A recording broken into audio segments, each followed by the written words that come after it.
Nangibabaw ang gulos na nahulikam na away sa Taguig kung saan umabot sa bubong ng jeepney ang rambol ng mga kabataan at nadamay pa ang tsuper ng jeep at isang rider. Nakatutok si Darlene Kai.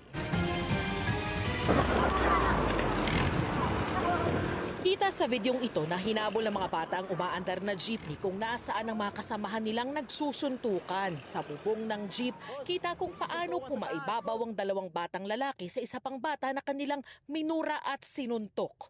Boss, may susuntukan sa taas, boss. Nakunan ito ng isang dumaraang rider madaling araw kahapon sa East Service Road sa Taguig. Nakita ko yung mga bata tumatakbo. Tapos yung isang bata na mahaba yung buhok, tumatakbo sa taas ng jeep, nagsusuntukan sila, lumalaban pa siya eh. Oo. Tapos yun nga, ang bilis ng takbo kasi kaya sabi ko doon sa jeepney driver na may nagsusuntukan sa taas, parang humito siya. Paghinto ng jeep, bumaba ang mga bata pero hinabol pa ang isang batang lalaki. Dalawang dumaraang motorsiklo pa ang naipit sa gulo. Isa lang yung kalaban nila, yung long hair na nakahiga, isa lang yun. Tapos siguro mga 10 yung mga bata humahabol.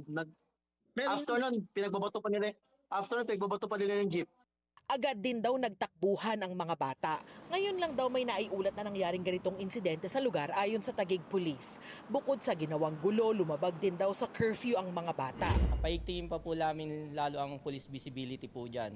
Then sa mga bata po na pag-alagala po dyan, at may operation naman kaming laging kinakandak kasama po ang ating BAUSI at DSWD.